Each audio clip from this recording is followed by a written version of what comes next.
मुंबईतील ऐतिहासिक नद्यांपैकी एक असलेली मिठी नदी ही नदी चर्चेत आली ती म्हणजे तिच्या गाळ उपसण्याच्या कामात झालेल्या घोटाळ्यामुळे। हाच मिठी नदी गाळ उपसा घोटाळा आता पुन्हा एकदा चर्चेत आलाय। याचं कारण म्हणजे मुंबई पोलिसांच्या आर्थिक गुन्हे शाखेनं बॉलिवूड अभिनेता दिनो मोरिया याच्या केलेल्या चौकशीमुळे। मिठी नदी घोटाळा प्रकरणात अटक केलेल्या एका आरोपीशी दिनो मोरियाचे संबंध असल्याचं तपासात पुढे आले। याच अनुषंगानं त्याची चौकशी सुरू करण्यात आली। याच पार्श्वभूमीवर पुन्हा एकदा उबाठा गटाचे नेते आदित्य ठाकरेंचं देखील नाव चर्चेत आलंय। तर हा मिठी नदी घोटाळा नेमका काय आहे, आदित्य ठाकरे आणि दिनो मोरिया यांचे संबंध काय आहेत आणि मिठी नदी घोटाळ्यात त्यांचं नाव कसं पुढे आलं, याबद्दलच जाणून घेऊया आजच्या व्हिडिओतून। नमस्कार, मी अवंती भोयर आणि कॅमेरावर आहे अविनाश सूर्यवंशी। मिठी नदी ही मुंबईतील 4 प्रमुख नद्यांपैकी एक। वर्षानुवर्षे मिठी नदीतील गाळ काढण्यासाठी दरवर्षी कोट्यवधी रुपयांची कंत्राटं दिली जातात। मिठी नदीच्या स्वच्छतेवर आजपर्यंत कोट्यवधींचा निधी खर्च करण्यात आलाय। प्रत्यक्षात मात्र मिठी नदीतील गाळ अजूनही तसाच आहे। याउलट मिठी नदीतून गाळ उपसण्याच्या नावाखाली जवळपास 1100 कोटी रुपयांचा चुना लावण्यात आलाय। ऑगस्ट 2024 मध्ये भाजप नेते प्रवीण दरेकर आणि प्रसाद लाड यांनी विधान परिषदेत मिठी नदीतील गाळ उपसण्यासाठी देण्यात आलेल्या कंत्राटात मोठा गैरव्यवहार झाल्याचा आरोप केला होता। त्यावेळी राज्य सरकारनं या प्रकरणी SIT स्थापन करून चौकशी करण्याचं आश्वासन दिलं होतं। त्यानंतर वर्ष 2005 ते 2021 दरम्यान गाळ काढण्याच्या कामावर खर्च करण्यात आलेल्या 1100 कोटी रुपये खर्चाची SITने तपासणी केली। यात अनेक कंत्राटदार, मध्यस्थ आणि मुंबई महापालिकेतील अधिकाऱ्यांची चौकशी करण्यात आली।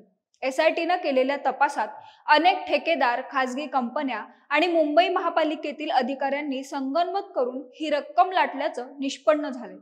मुंबई पोलिसांची आर्थिक गुन्हे शाखा आणि SITने आतापर्यंत 60 ठिकाणी छापे टाकून 13 जणांविरुद्ध गुन्हा दाखल केलाय।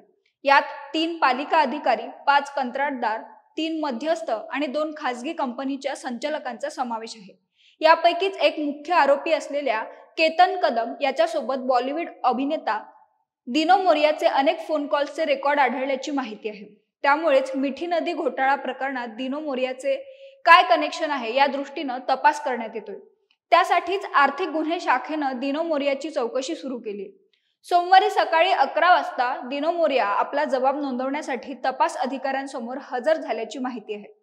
मिळालेल्या माहितीनुसार दिनो मोरिया आणि त्याच्या भावाचे या घोटाळ्यातील मुख्य आरोपी केतन कदम याच्याशी अनेकदा संभाषण झाल्याचं कळते। त्यामुळे या फोन कॉल्सचं रेकॉर्डिंग आणि डेटा आता तपास यंत्रणांच्या रडारवर आहे। याद्वारे मिळणाऱ्या माहितीवरून संपूर्ण घोटाळ्याचं बिंग उघडं पडण्याची शक्यता वर्तवण्यात येते।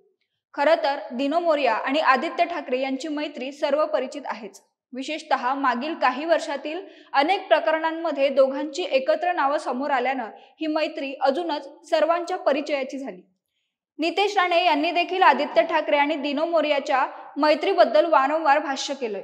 शिवाय त्यांनी त्या दोघांवर अनेक गंभीर आरोपही केलेत। एवढंच नाही तर दिशा सालियान मृत्यू प्रकरणातही त्या दोघांची नावं प्रकर्षानं पुढे आली होती।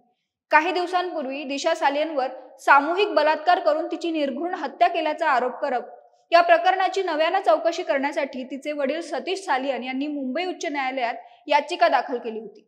शिवाय यात त्यांनी आदित्य ठाकरे, दिनो मोरिया आणि सूरज पांचोली यांच्यावरही गंभीर आरोप केले होते। आता मिठी नदी घोटाळा प्रकरणी दिनो मोरियावर चौकशीची टांगती तलवार आहे। मिठी नदी घोटाळ्यात दिनो मोरियाचा काही संबंध आहे का? मुख्य आरोपीसोबत दिनो मोरिया आणि त्याच्या भावाचं काय संभाषण झालं होतं याबाबत पोलीस तपास करत आहेत। आतापर्यंत दिनो मोरिया या घोटाळ्यात थेट सहभागी असल्याचे कोणतेही पुरावे समोर आलेले नाहीत। तुम्हाला काय वाटतं? मिठी नदी घोटाळ्याशी दिनो मोरियाचं काही कनेक्शन असणार का? तुमचं मत कमेंट करून आम्हाला नक्की कळवा आणि महाएमटीबीच्या YouTube चॅनलला सबस्क्राईब करा। धन्यवाद।